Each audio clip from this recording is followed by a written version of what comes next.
Dear viewers, you are warmly welcome in this lecture. Kindly subscribe this channel and also press the bell icon below so that you could be notified about any new video from Biology Guardian. Thank you.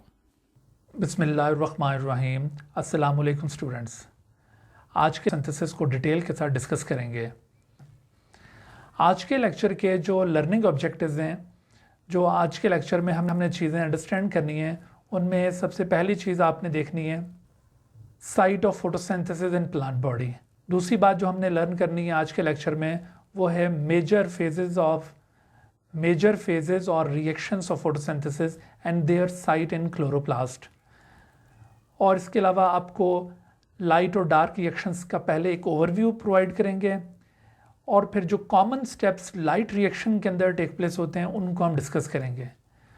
और फिर ये light reaction के दो different modes हैं, cyclic और non cyclic photophosphorylation. तो आज के लेक्चर में हमने लाइट रिएक्शन का ये डिटेल मैकेनिज्म, ये दोनों मोड्स लाइट रिएक्शन के डिस्कस करने हैं।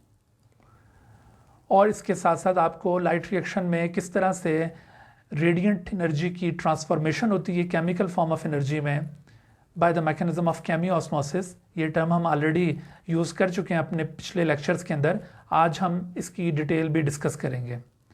तो हमारा आज का लेक्चर इन पॉइंट्स के ऊपर कन्फाइंड करेगा। हम अपने नेक्स्ट लेक्चर के अंदर फोटोसिंथेसिस का जो दूसरा मेजर फेज है डार्क रिएक्शन, उसको अंडरस्टैंड करेंगे। आज के लेक्चर के अख्ताम तक इंशाल्लाह हम इन क्वेश्चंस को आंसर करने के काबिल हो जाएंगे। मिसाल के तौर पर where light and dark reactions occur in plant body, और what is the role of chloroplast in photosynthesis, या what is the difference between light and dark reactions of photosynthesis, या draw a concept map to show an overview of photosynthesis.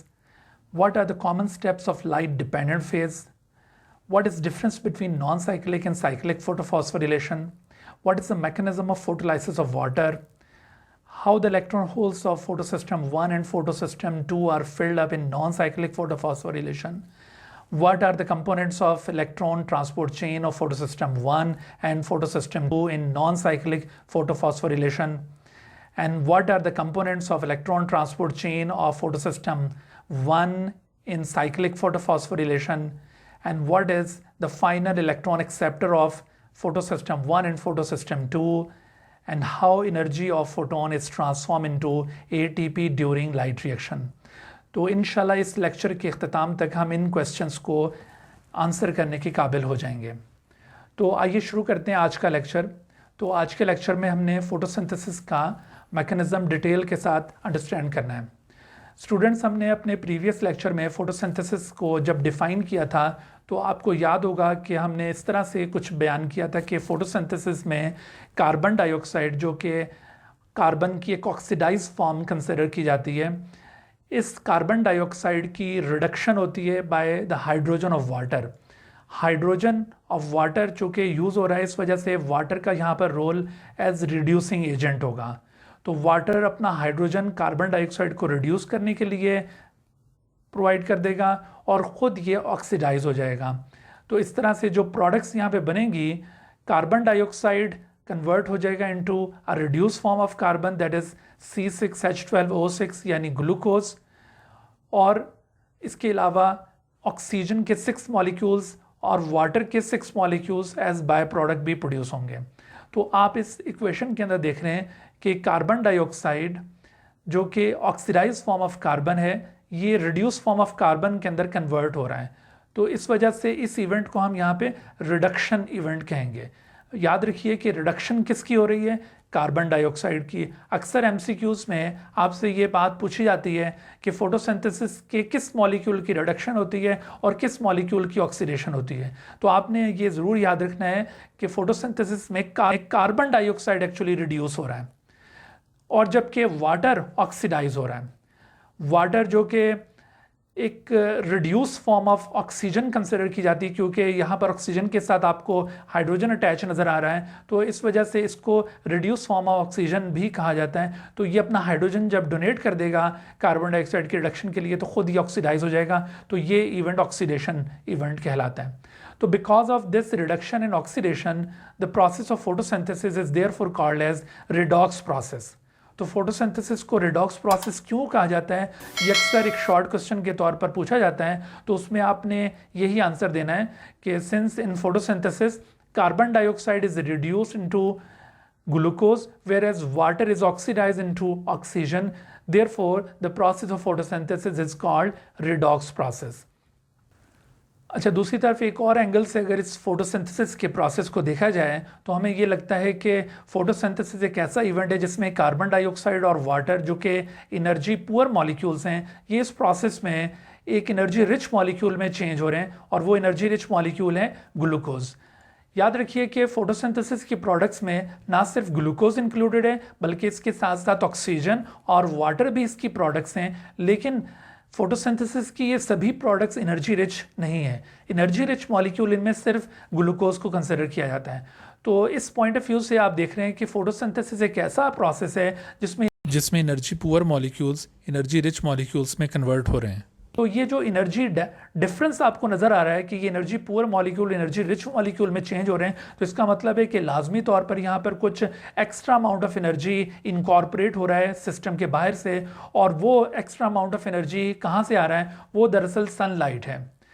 और इस sunlight को absorb करने के लिए different type के photosynthetic pigments यहाँ पे इन्वॉल्व होते हैं। तो इस तरह से सनलाइट और फोटोसिंथेटिक पिगमेंट के इंटरेक्शन से ये energy poor molecule energy rich molecule में चेंज हो जाते हैं। तो ये जो आपको एस्पेक्ट फोटोसिंथेसिस का एक्सप्लेन किया है, इसके मुताबिक photosynthesis is a bio energetic process. तो हम फोटोसिंथेसिस के बेसिक कॉन्सेप्ट को इन दो डिफरेंट एंगल से डिमॉन्स्ट्रेट करते हैं। एक तरफ इसे रिडॉक्स प्रोसेस कहा जाता है और दूसरी तरफ इसे बायो एनर्जेटिक प्रोसेस कहा जाता है। अच्छा स्टूडेंट्स, ये जो फोटोसिंथेसिस का प्रोसेस है ये इतना सिंपल नहीं कि बस ये दो रिएक्शंस हों, रिडक्शन और ऑक्सीडेशन, या फिर यूँ सनलाइट अब्जॉर्ब हो और कार्बन डाइऑक्साइड वाटर के साथ रिएक्ट करके फ़ौरन ग्लूकोज में कन्वर्ट हो जाएं। तो ये प्रोसेस इतना सिंपल नहीं है जितना आपको बज़ाहिर ये नज़र आ रहा है। ये प्रोसेस बहुत ही कॉम्प्लिकेटेड है और एक्चुअली ये दो कॉम्प्लेक्स फेजेस पर मुश्तमिल है। तो इसके ये जो दो कॉम्प्लेक्स फेजेस हैं उनमें से एक को लाइट डिपेंडेंट फेज़ या लाइट रिएक्शन और दूसरे को लाइट इंडिपेंडेंट फेज़ या डार्क रिएक्शन कहा जाता है। हमने यहाँ पर थोड़ा सा ब्रीफली अंडरस्टैंड करना है कि लाइट डिपेंडेंट फेज़ और लाइट इंडिपेंडेंट फेज़ में क्या फ़र्क होता है। अब सवाल ये पैदा होता है कि लाइट डिपेंडेंट फेज़ को लाइट रिएक्शन क्यों कहते हैं, आखिर इसमें क्या हो रहा है। तो एक्चुअली इस फेज़ में लाइट अब्जॉर्ब होगी और लाइट एनर्जी को कन्वर्ट किया जाएगा केमिकल फॉर्म ऑफ एनर्जी में। तो यहाँ पर जो केमिकल फॉर्म ऑफ एनर्जी है वो है दरअसल ATP। तो ATP की फॉर्मेशन दरअसल होनी है यहाँ पर। Light energy basically radiant form of energy है, तो उस रेडिएंट फॉर्म एनर्जी को इस फेज में चूँकि केमिकल फॉर्म ऑफ एनर्जी में कन्वर्ट किया जा रहा है, इस वजह से इसे लाइट डिपेंडेंट फेज या फिर इसको लाइट रिएक्शन भी कहा जाता है। लिहाजा अगर लाइट अवेलेबल ना हो तो लाइट रिएक्शन या लाइट डिपेंडेंट फेज फोटोसिंथेसिस का परफॉर्म नहीं हो सकता। हाँ, अब इसमें सवाल ये पैदा होता है कि किस तरह की लाइट चाहिए होगी लाइट रिएक्शन को ड्राइव करने के लिए।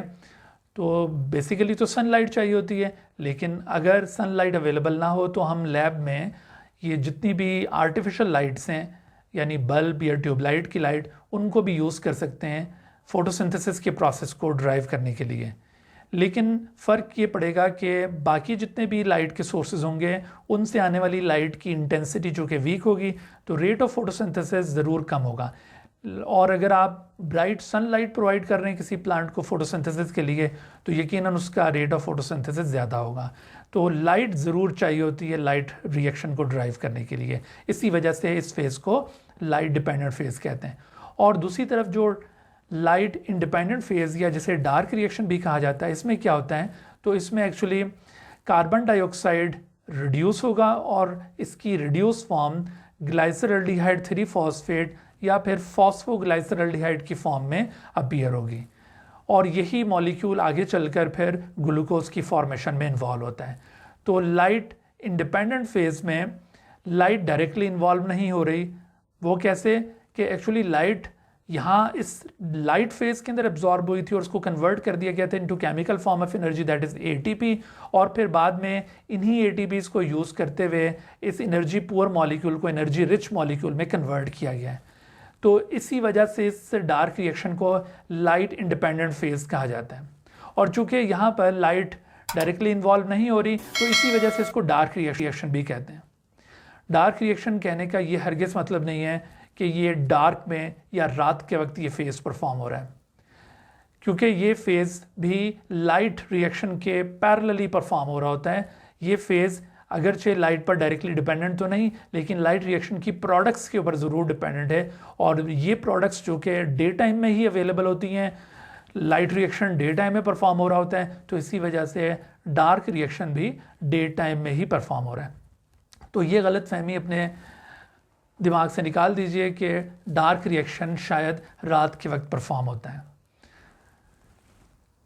लेकिन इसको डार्क रिएक्शन क्यों कहा जाता है? तो इस बात का बहुत सिंपल सा आंसर ये है कि since light is not directly involve in this phase actually dependent upon the products of the light reaction rather than light, therefore this phase is called dark reaction, या फिर इसको लाइट इंडिपेंडेंट फेज भी कहा जाता है। तो I think अब आपको इन दोनों फेजेस के दरमियान जो ब्रीफ डिफरेंस है वो अंडरस्टैंड हो गया होगा। किसी शॉर्ट क्वेश्चन में अगर आपसे पूछा जाता है तो आप ये 2 पॉइंट यहाँ पे बता सकते हैं। अभी इसके अलावा और भी डिफरेंसेस हमारे सामने आएंगे। अभी जैसे जैसे हम इसकी डिटेल में जाते हैं तो आपको मज़ीद डिफरेंसेस का भी पता चलता जाएगा, तो आप एंड पर उन तमाम डिफरेंसेस को फिर कलेक्ट कर सकते हैं। अच्छा, फोटोसिंथेसिस के ये जो 2 फेजेस आपको भी बताएं, लाइट डिपेंडेंट फेज़ और लाइट इंडिपेंडेंट फेज़, ये प्लांट बॉडी के अंदर कहाँ परफॉर्म होते हैं? तो जब भी आपसे ये क्वेश्चन पूछा जाए कि where photosynthesis occur in a plant body, तो आपका आंसर होना चाहिए leaf. Photosynthesis occurs in a plant body in the leaf, क्योंकि लीफ एक ऑर्गन है और प्लांट एक ऑर्गेनिज्म है। लिहाजा जब आपसे प्लांट बॉडी के अंदर फोटोसिंथेसिस की साइट पूछी जाए तो आपका आंसर लीफ होना चाहिए। लेकिन अगर ये क्वेश्चन यूँ पूछा जाता है कि what is the site of photosynthesis in a leaf, तो फिर आपका आंसर होना चाहिए मीजोफिल सेल्स। और ये मीजोफिल सेल्स क्या होते हैं? मीजोफिल सेल्स दरअसल ये लीफ की अपर और लोअर एपिडर्मिस के दरमियान में जो टिश्यू प्रेजेंट होता है उसे मीजोफिल टिश्यू कहा जाता है। मीजोफिल का मतलब होता है विद इन द लीफ। आप देखिए कि ये अपर एपिडर्मिस और ये लोअर एपिडर्मिस, तो इन दोनों एपिडर्मिस के दरमियान विद इन द लीफ जो आपको टिश्यू नज़र आ रहा है वो मीजोफिल है। 2 तरह का मीजोफिल यहाँ पर आपको नज़र आ रहा है। एक ये जो इलोंगेटेड कॉम्पैक्टली पैक्ड सेल्स हैं, इन्हें कहा जाता है पैलिसेड मीजोफिल, और दूसरे ये लूजली पैक्ड स्पॉन्जी मीजोफिल। तो ये दोनों ही दरअसल साइट ऑफ फोटोसिंथेसिस हैं। इन दोनों में क्लोरोप्लास्ट मौजूद हैं और इस वजह से ये दोनों सेल्स फोटोसिंथेसिस में पार्टिसिपेट करते हैं। इसके अलावा गार्ड सेल भी फोटोसिंथेसिस में पार्टिसिपेट करते हैं। और अगर आपसे इन फोटोसिंथेटिक सेल्स यानी मीजोफिल सेल्स में पूछा जाए कि what is the site of photosynthesis in a mesophyll cell, तो फिर आपका आंसर होना चाहिए chloroplast. The site of photosynthesis in a mesophyll cell is chloroplast. एक बार फिर देख लीजिए, अगर आपसे पूछा जाता है कि what is the site of photosynthesis in a plant body, तो your answer will be leaf. And if you are asked that what is the site of photosynthesis in a leaf, तो आपका आंसर होना चाहिए mesophyll cells. और अगर आपसे question पूछा जाता है कि what is the site of photosynthesis in a mesophyll cell, तो फिर आपका आंसर होना चाहिए क्लोरोप्लास्ट। तो क्लोरोप्लास्ट आप ये चैप्टर नंबर 1 के अंदर भी ऑलरेडी पढ़ चुके हैं। क्लोरोप्लास्ट ये प्लास्टिड की एक टाइप है, इसको आमतौर पर ग्रीन प्लास्टिड भी कहते हैं because of the presence of chlorophyll. तो प्लास्टिड की और भी टाइप्स होती हैं, लेकिन प्लास्टिड की ये जो टाइप है क्लोरोप्लास्ट, ये फोटोसिंथेसिस में पार्टिसिपेट करती है। इसका डिटेल स्ट्रक्चर आपने चैप्टर 1 के अंदर यकीनन पढ़ा होगा। हम थोड़ा सा उसको रिकॉल करते हैं और साथ इसको रिलेट करते हैं कि इसका फोटोसिंथेसिस के साथ क्या रिलेशन होगा।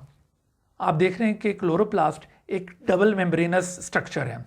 ये जो डबल मेम्ब्रेनस कवरिंग इस ऑर्गेनल को सराउंड कर रही है, this double membranous covering is known as envelope. इसके अलावा जो आपको ये ग्राउंड सब्सटेंस नजर आ रहा है विद इन दिस एनवेलप, इस ग्राउंड सब्सटेंस को कहा जाता है स्ट्रोमा। और इसके अलावा इस स्ट्रोमा के अंदर जो चीज़ प्रोमिनेंट आपको नजर आएगी वो प्रोमिनेंट थिंग है इस तरह के फ्लैटेंड सैक लाइक स्ट्रक्चर्स जिनको थैलेक्वाइड कहा जाता है। एक दूसरे के ऊपर प्लेस होकर ये थैलेक्वाइड एक stack of coin like structure form करते हैं, and such a stack of coin like structure is called granum.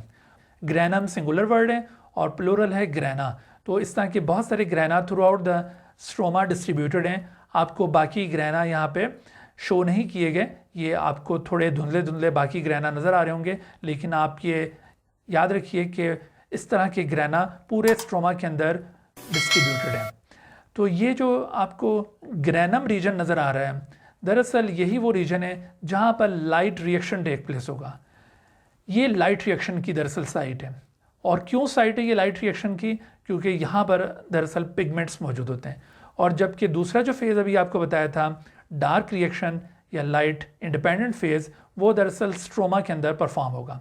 तो अभी जैसे मैं आपको डिफरेंस बता रहा था कि लाइट रिएक्शन और डार्क रिएक्शन में जब आप डिफ्रेंशिएट करें तो उसमें आप ये एक पॉइंट और भी ऐड कर सकते हैं, और वो पॉइंट इनकी लोकेशन है कि ये क्लोरोप्लास्ट में ये दोनों फेजेस कहाँ परफॉर्म हो रहे हैं। तो लाइट रिएक्शन या light dependent phase occurs in the granum region because all the necessary pigments which are involved in light absorption are present in the thylakoid membranes or grana membranes, whereas the dark reaction or light independent phase occurs in the stroma because all the necessary enzymes which are required for this dark reaction are present in the stroma region.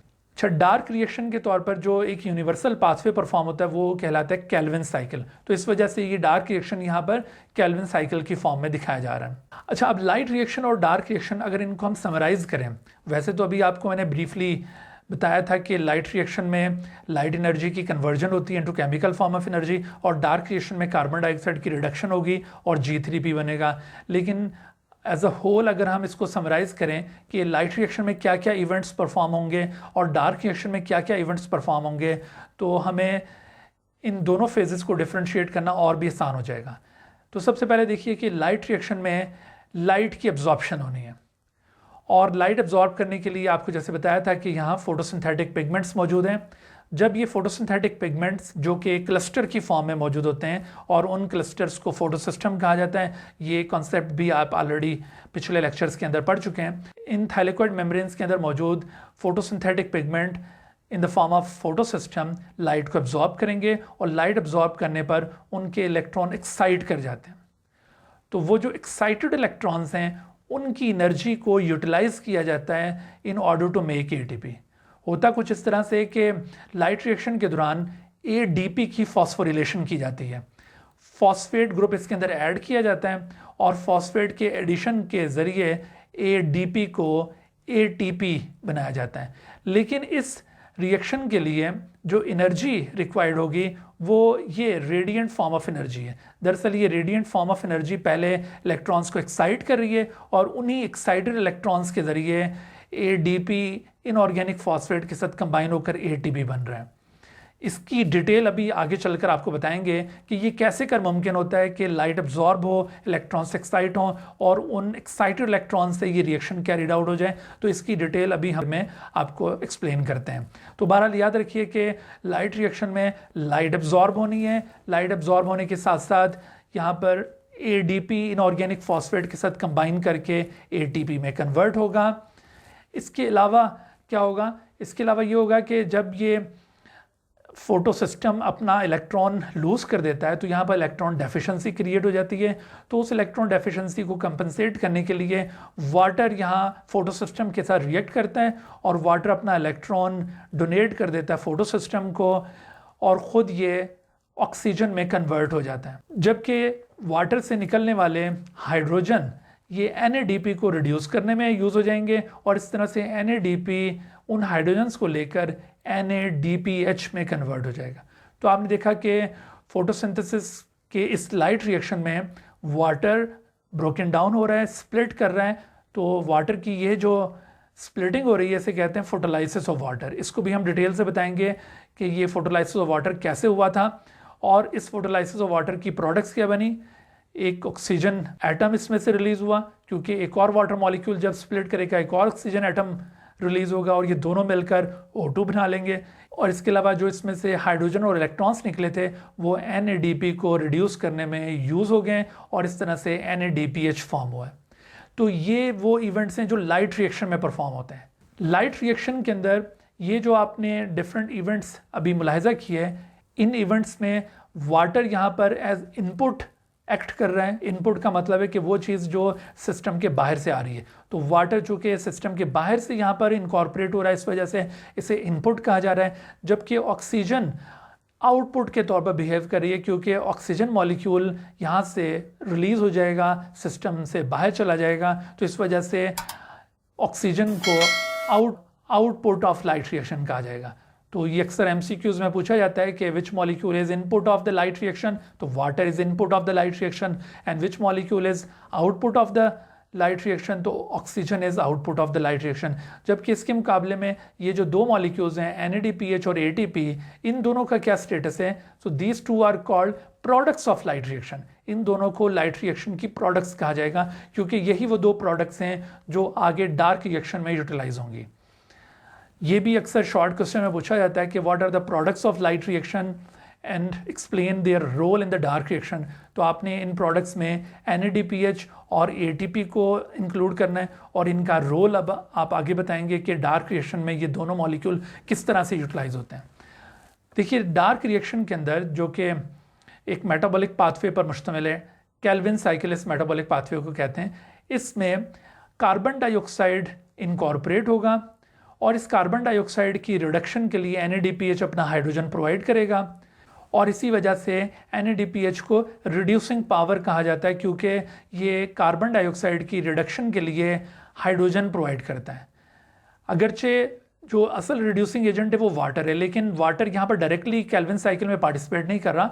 Water light reaction में अपना hydrogen और electron lose करता है, और वो NADP लेकर NADPH बन जाता है, और इस तरह से डार्क रिएक्शन में फिर NADPH जो कि हाइड्रोजन प्रोवाइड कर रहा है, तो रिड्यूसिंग पावर की टर्म हम NADPH के लिए यूज़ करते हैं। लेकिन ओवरऑल फोटोसिंथेसिस में अगर पूछा जाए कि which molecule is reducing agent, तो water is the reducing agent. लेकिन which of the following molecule is called reducing power of light reaction, तो आपने NADPH को reducing power of light reaction consider करना है।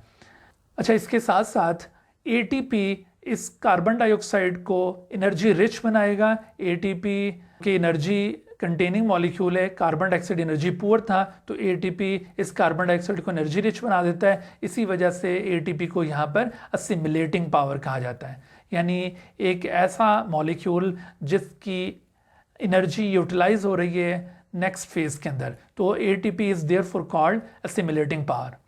आपसे इन दोनों का ये रीज़न पूछा जा सकता है कि why NADPH is called reducing power and ATP is called assimilating power. तो आपने इसका आंसर इस तरह से देना है कि since NADPH is involved in the reduction of carbon dioxide in dark reaction, therefore it is called reducing power।